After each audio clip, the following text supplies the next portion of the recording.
I so had, every time the Night King showed up, I was excited. That was like, he's a great character. The first scene that the Night King appears in was directed by the great Michelle MacLaren, and it was the most frightened I've ever been on a set, not because of the Night King, but because we had a baby, a real baby, not a Clint Eastwood baby, but a real baby. There was like an altar made of ice, and I think it was real ice. That was real. It was real ice because fake ice just doesn't, like in close-ups, just never looks real. So it was altar, which was actually a carved block of ice, and we put a baby on top of a block of ice. A real baby. And I'm sitting there like kind of watching, like what you watched the Neon Torture thing, kind of like this in Video Village, and this baby is lying there like, what the fuck? And this monster with horns walks up and puts his clawed finger on this poor baby's face, and the baby starts screaming. What am I? We're fucking traumatizing this little baby. It's not our proudest moment.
Babies develop hypothermia much faster than adults. Undeveloped temperature regulation and their body mass to weight ratio leaves them especially susceptible.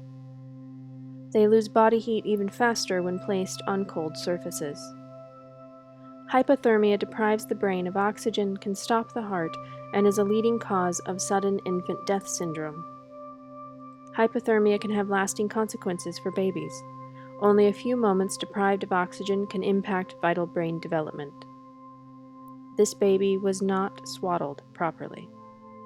His head, chest, and arms were fully exposed. He was in a studio kept cold enough to maintain carved ice throughout filming. We don't know for how long. This baby was placed directly onto a block of real ice with only a thin blanket to protect it. This baby was abused. Hollywood has done this to children before. This is Shirley Temple, arguably the most famous child actor in history. It is largely due to her that we have child actor safety laws in place today. Laws so taken for granted that we assumed as viewers the ice was fake and the baby was fine. As an adult, Shirley Temple told the world about the abuses she and other child stars endured in the 1930s and 40s. When she or her co-stars misbehaved, they were sent to the punishment box. Children as young as 3 were locked in a soundproof booth and forced to sit on a block of ice. This was considered torture. Shirley Temple and other child stars campaigned for laws so that no child on a film set would ever have to endure anything like that ever again. As showrunners, the ultimate authorities in charge of one of the most popular shows in history, David Benioff and D.B. Weiss didn't just resurrect Jon Snow. David Benioff and D.B. Weiss resurrected a barbaric form of child abuse most have long forgotten about. All because fake ice never looks real. We know from their own words the ice was real, and now the abuse, that looks real too. Questions need to be asked, and we need answers. How long was the baby on the ice in order to obtain that entire sequence?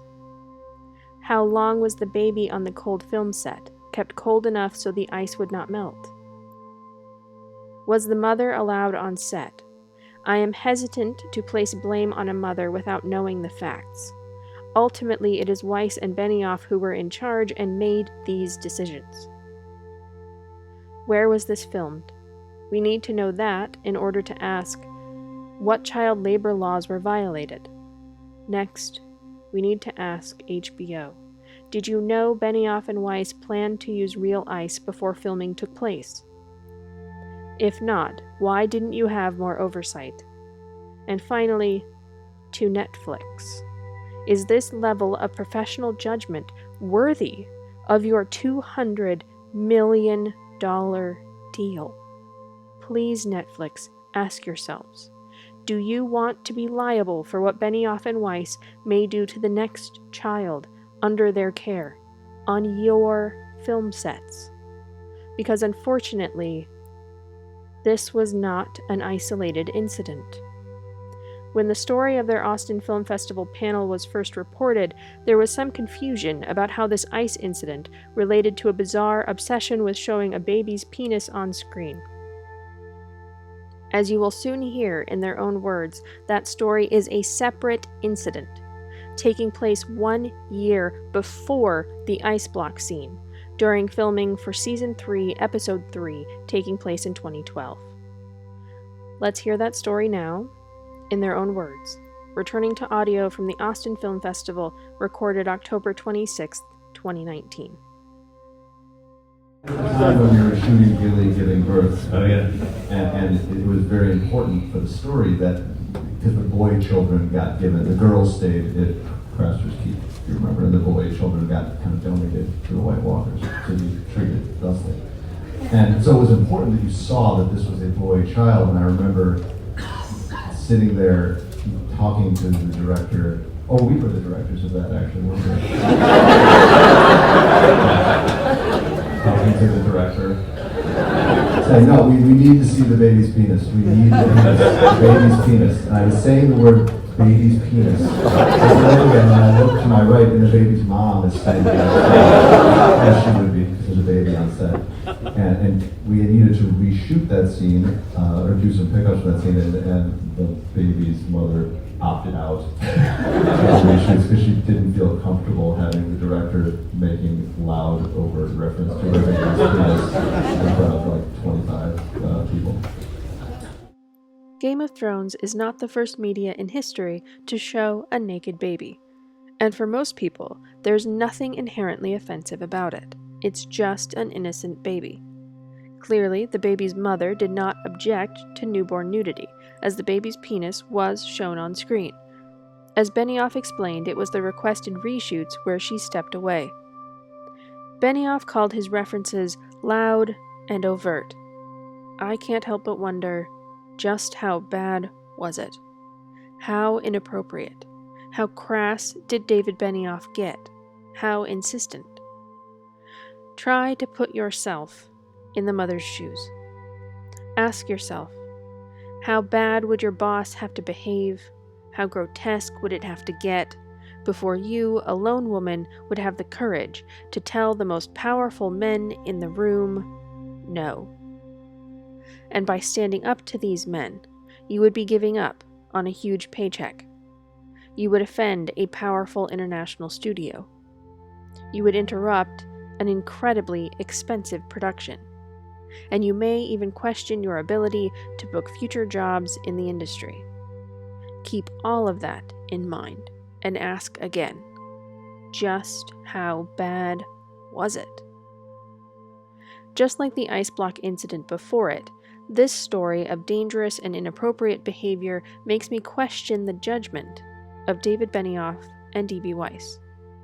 Their own words have given us a glimpse of their pattern of bad behavior, where in positions of authority they treat the most vulnerable under their care with callous disregard.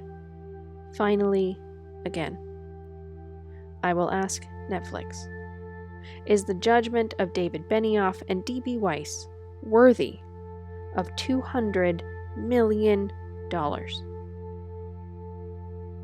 Will you be responsible for what David Benioff and D.B. Weiss do to the next child on your set?